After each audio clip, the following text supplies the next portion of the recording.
नमस्कार दोस्तों। तो आज के इस वीडियो में हम लोग बिहार ऑल यूनिवर्सिटी, बिहार में जितने यूनिवर्सिटी है, जब से 4 ईयर का ग्रेजुएशन स्टार्ट हुआ है सबके लिए जो है सिलेबस एक ही कर दिया गया है। तो इसमें हम लोग जो है सेमेस्टर सेकंड का एमजेसी पेपर सेकंड इंग्लिश का सिलेबस देखने वाले हैं। इससे पहले मैं सेमेस्टर फर्स्ट का एमजेसी पेपर फर्स्ट इंग्लिश का वीडियो डाल चुका हूं। अगर आपने अभी तक नहीं देखा है तो जरूर देख लीजिए, लिंक डिस्क्रिप्शन में दिया गया है। तो इसमें जो है हमें यूरोपियन क्लासिकल लिटरेचर पढ़ना होता है और याद रखना है, आप बिहार के किसी भी यूनिवर्सिटी से हैं, आपका सिलेबस यही है, तो आप अच्छी तरह से प्रिपरेशन कीजिए। तो इसमें हमें पढ़ना होता है यूरोपियन क्लासिकल लिटरेचर। और ये जो पेपर है हमारा, ये आपको 4 यूनिट्स में डिवाइड है।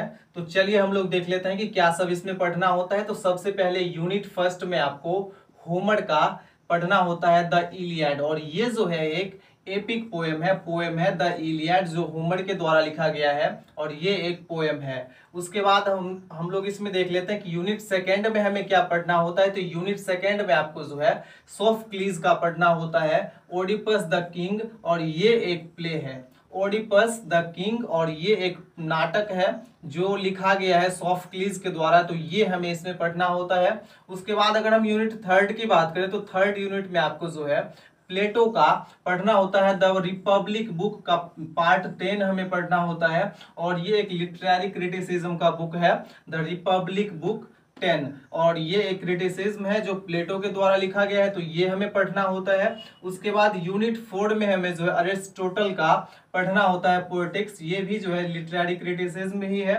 इसको बाद में हम लोग डिटेल स्टडी करेंगे, अभी हम लोग इसका सिलेबस देख रहे हैं। अभी इसके बाद हम लोग क्या करते हैं, तो क्वेश्चन का पैटर्न देख लेते हैं कि एग्जाम में जो है किस तरह से क्वेश्चन पूछा जाएगा। तो अब हम लोग जो है इसमें क्वेश्चन का पैटर्न देख लेते हैं कि एग्जाम में आपको क्वेश्चन किस तरह से पूछा जाएगा। तो सबसे पहले इसमें होता है CIA कंटिन्यूअस इंटरनल असेसमेंट। ये एग्जाम आपका जो है कॉलेज में ही ये एग्जाम होता है, जिसे हम इंटरनल एग्जाम कहते हैं, जो 30 मार्क्स का आपका होता है इसमें। उसके बाद जो है आपका होता है ESE इंड सेमेस्टर एग्जाम, और ये आपका एक्सटर्नल एग्जाम होता है जो आपको इसमें सेंटर दिया जाता है एग्जाम के लिए, और ये एग्जाम आपका 70 मार्क्स का होता है। तो सबसे पहले एग्जाम आपका 30 मार्क्स का कॉलेज में होगा, उसके बाद आपका 70 मार्क्स का एग्जाम होगा।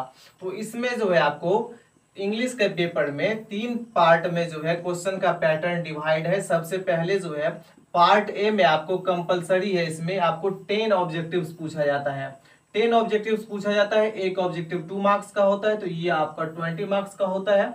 तो 20 मार्क्स का आपको ऑब्जेक्टिव्स पूछा जाता है और ये कंपलसरी होता है, इसको आपको बनाना ही होता है। उसके बाद पार्ट बी की अगर हम बात करें तो पार्ट बी में आपको शॉर्ट आंसर टाइप क्वेश्चंस पूछा जाता है। इसमें शॉर्ट क्वेश्चंस पूछा जाता है, और आप यहाँ पे देख सकते हैं 4 questions to be answered out of 6 questions. इसमें आपको 6 क्वेश्चंस पूछे जाएंगे, और जिसमें से जो है आपको किसी 4 क्वेश्चन का आंसर देना होता है। 6 क्वेश्चन में से किसी 4 क्वेश्चन का आंसर देना होता है, और एक क्वेश्चन आपका 5 मार्क्स का होता है, तो ये आपका 20 मार्क्स का होता है। उसके बाद पार्ट सी में जो है आपको लॉन्ग आंसर टाइप क्वेश्चन पूछा जाता है। इसमें क्वेश्चन थोड़ा आंसर थोड़ा बड़ा लिखना होता है, और इसमें जो आप देख सकते हैं 3 questions to be answered out of 6 questions.